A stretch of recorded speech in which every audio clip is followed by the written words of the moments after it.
here at Gundam Planet, we're all about taking things to the extreme, and that's why I brought the Extreme Gundam to review.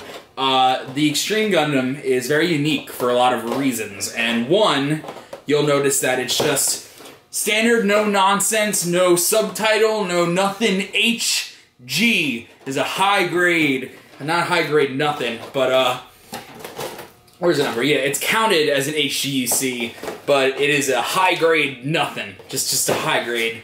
From the video game Gundam Extreme Versus, and that's where the Extreme Gundam is. It is the last boss in that game. And it sure is. This sure is a design for a Gundam. You'll notice a couple things immediately. Very pointy. It's got a real rockin' vibe going on. And you might also notice that its gun is we'll go into the gun in a second. Let's just pop this open and take a look. So first thing, you got your polycaps. They're polycaps. Standard.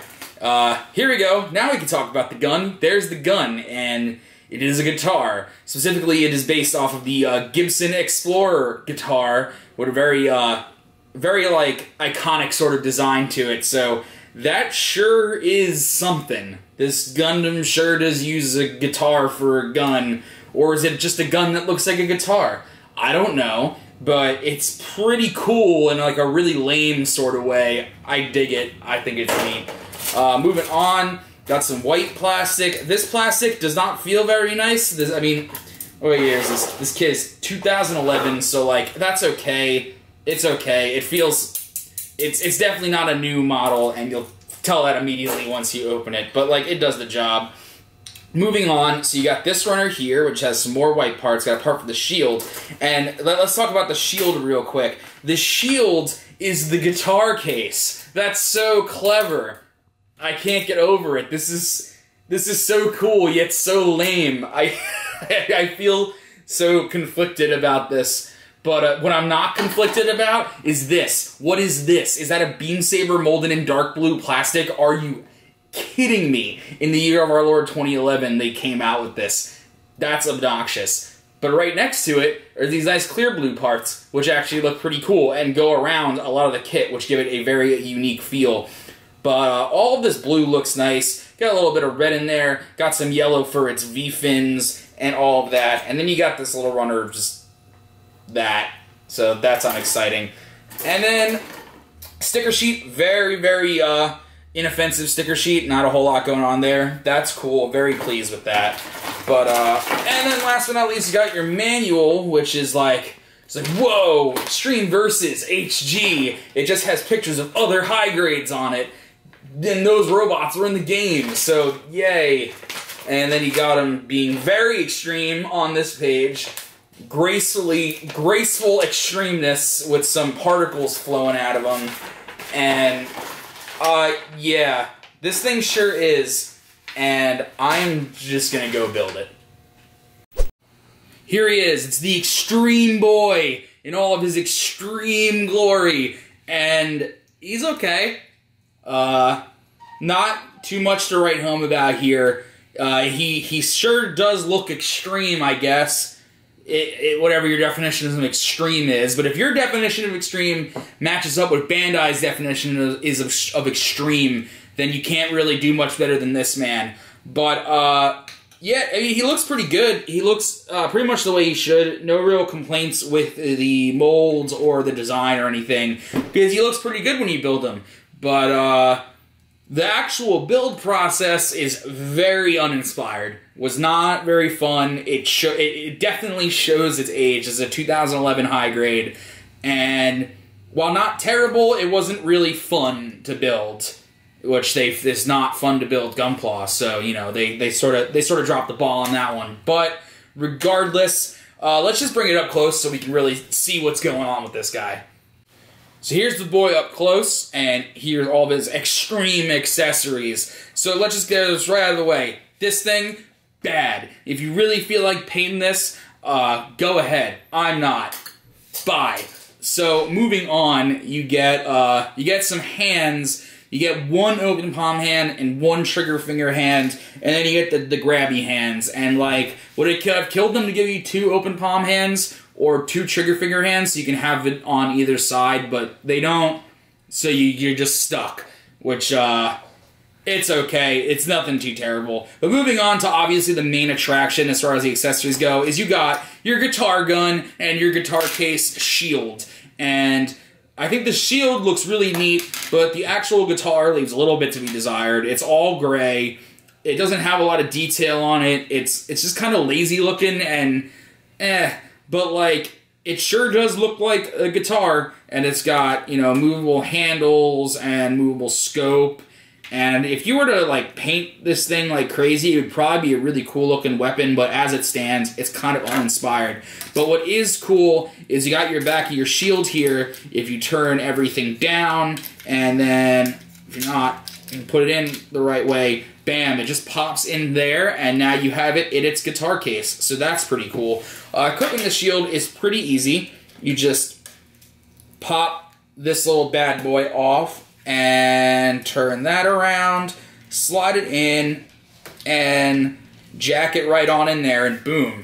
It's not going anywhere. I'm actually pretty impressed with that connection for an older kit like this. It's very strong and passes that shake test with flying colors. So this, and especially for how big of a shield this is pretty massive and heavy for something for this kit. So good job, Bandai, you did it. So let's talk about the articulation here, which definitely leaves some to be desired, but you know, we're going to go into this remembering that this is an older high grade, but you get a shockingly nice double joint in the arm elbow there, so you get lots of movement out of the arm, which is really nice.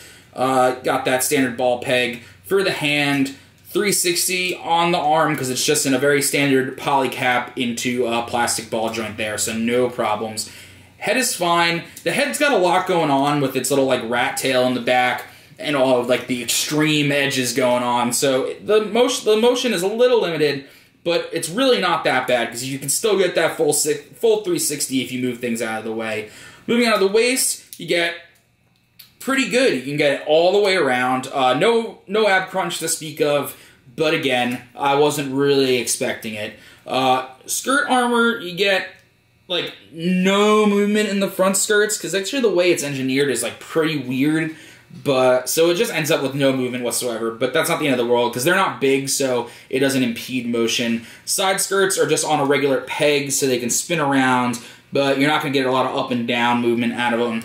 So that is that. Moving on to the legs, this is where the disappointment sinks in. So first I'm going to talk about the joint in here. For whatever reason, it's very long, so it's hard to get the legs to come all the way together. They don't really, like, it's just like, it stops right about here. So this is about the furthest you're going to get the legs to come in, which in most cases is fine, but if you wanted to do some real extreme poses, it might cause some hindrance. The knee joint is bad. That's all you're going to get out of it. It's got very limited motion, and I know this is old, but it just kind of begs the question because I feel when I was building it, I was just like, why can't this move further? I feel like there was definitely a better way to go about it, but I've also never R&D'd a model kit mold before, so I guess I don't really know what I'm talking about.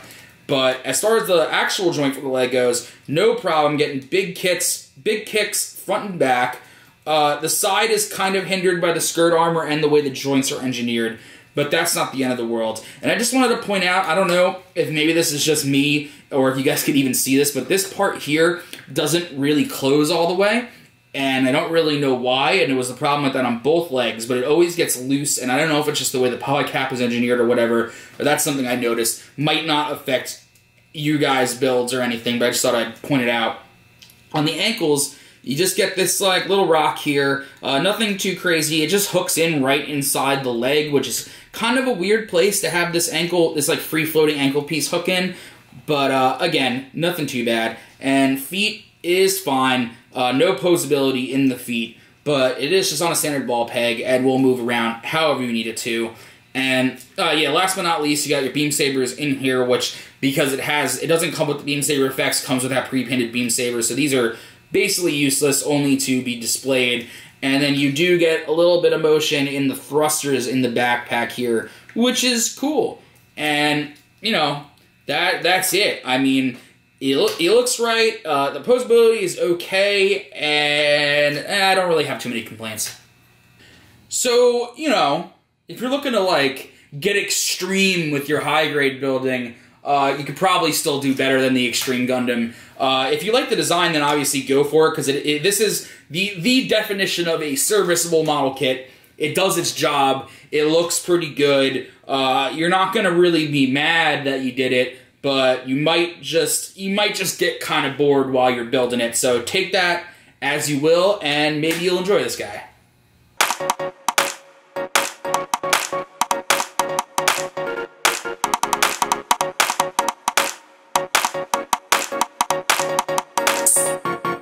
What?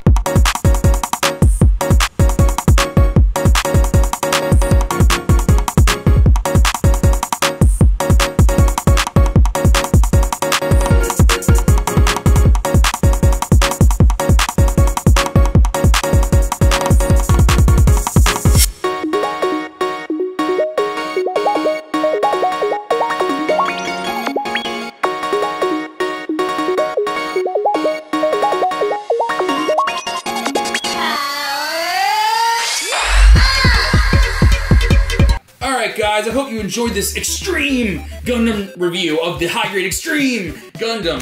Leave a comment, something extreme that I can see and get all, you know, extremed about, I guess. But, yeah, be sure to like and comment on the video and hit that subscribe button. And also check out our boy Marshsound, who does some extreme tunes that we use in these videos, and you can see all of his tracks and more on his SoundCloud. And remember that we have new extreme videos Monday, Wednesday, Friday. So many videos, we don't even know what to do with them. You guys can just keep watching them. I'll see you next time.